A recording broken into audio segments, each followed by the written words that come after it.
kjo është autonomi. Vetë menaxhem në politikë nuk njihet termini. Menaxhem njihet në biznes, në ekonomi, ndërsa në ndërmarrje private. Vetë menaxhem të shtetit nuk ka. Ajo është vetë qeverisje lokale, që në këtë rast ne kemi thënë edhe herave tjera, Mitrovica e Veriut, apo Veriu i Kosovës, me ato kilometra katror që i ka, do të ketë autonomi substanciale, apo se unë e quajta më në shkrim, shtet në shtet.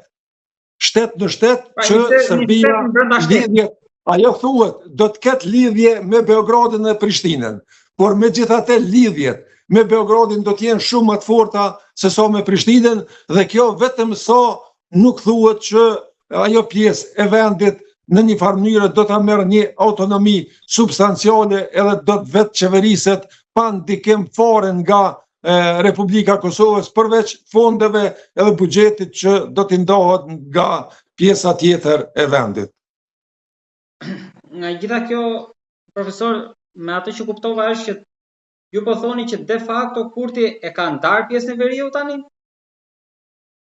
Po, unë jemi bindur. Ai ka protestuar kundër kësaj. Ka pas kartën për ardhur në pushtet, prandaj ose ku mbeten krejt ato protesta, të cilat në të kaluarën e kemi pas, kundër planit tahtisarit, kundër autonomi, kundër Republikës Kosovës, kundër gjithë shkapit.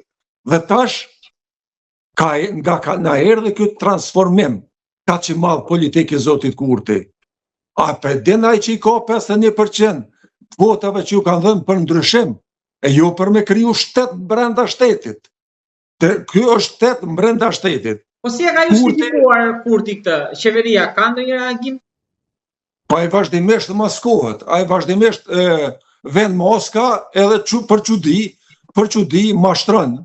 Vazhdon të mashtroj popullin ton, vazhdon të mashtroj edhe ende unë shoh tani me rastin e presidentes Vjosa Osmani ka pas një ndryshim të opinionit qytetar, po megjithatë po arrin ta rikthej edhe ta bart fajin te zonja Osmani, sepse ai ka atë ushtrin e Facebookut, të cilët me mia faqe i kanë, edhe veprojnë, edhe e kanë kthy siç ishte përkraja ato ditë për zonjën Vjosa Osmani, kur bëri shpërndarjen e kuvendit, tani në mënyrë automatike thuaj se 90% përsëri opinioni apo spaku komentet negative për zonjën Osmani, derisa pozitive janë kthy në favor të zotit Kurti, sepse ky njeri ka arritur të mashtroj këtë popull, edhe vërtet jemi në hall të madh. Edhe veprimet opozitare janë shumë për të dëshiruar. Unë nuk shoh fare pas kësaj ngjarje që ndodhi me këtë marrëveshje për qëndrim një vit qartë të qytetarëve serb, edhe qytetarëve tjerë për 3 muaj, unë nuk pash asnjë reagim të opozitës, as të marrim një krahasim me Tiranën, se këtu çdo javë opozita bën protesta kombëtare, ka 2-13 vite tani që kush e di sa ka bërë. Aty kur është bërë protestë e fundit nga partitë opozitare kundër qeverisë? Absolut asnjë protest opozitare s'ka pas, përveç këtyre 2 protestave që i mbajnë mend të veteranëve të UÇK-s, të cilat për shkak të ishin një çështje tjetër, ata si duket i konsiderojnë këto protesta të tyre për DK-ja, sidomos mund t'i konsiderojnë të tyre, por këto protestë për rrymë, për energji elektrike është kërkuar gjithashtu një protestë me çmimet marrëmendse të cilat kanë arritur në energji. Përsëri nuk ka protesta, po lere protesta, po nuk ka as reagime. Është e çuditshme se si hesht kjo opozitë. Pse ka frikë për me dalë edhe me tregu realitetin se çka është duke ndodhur. Ata janë shumë inferior dhe me kësë lloj opozitarizmi mos llogarit opozita kur që mund ta mposht zotin Kurti. Ai vetëm ne presim që Kurti ta mposht veten, për ndryshe për opozitarizmin në Kosovë, unë mund të them se ky opozitarizëm mund të them edhe ka vdekur. Ka vdekur sepse në Kosovë nuk ka, bile në Shqipëri ka nga pak aty edhe pse lideri që ju prin opozitës shqiptare mendoj që nuk mund të bëj asgjë për ta sjell në pushtet një subjekt tjetër, andaj atje kemi liderin e keq, po edhe këtu si duket pa ardhë thoqe në liri këtu, nuk besoj që dikush tjetër do të jetë në gjendje ta mposhtë këtë njeri i cili vërtet po na çon drejt shkatërrimit. Profesore, diçka të fundit kam për këtë çështje, për ta mbyllur, ky zbatim vendimi vjen në këto ditë kur Vučić tha që ka bler raketat kineze, tani për kë i bler raketat ai?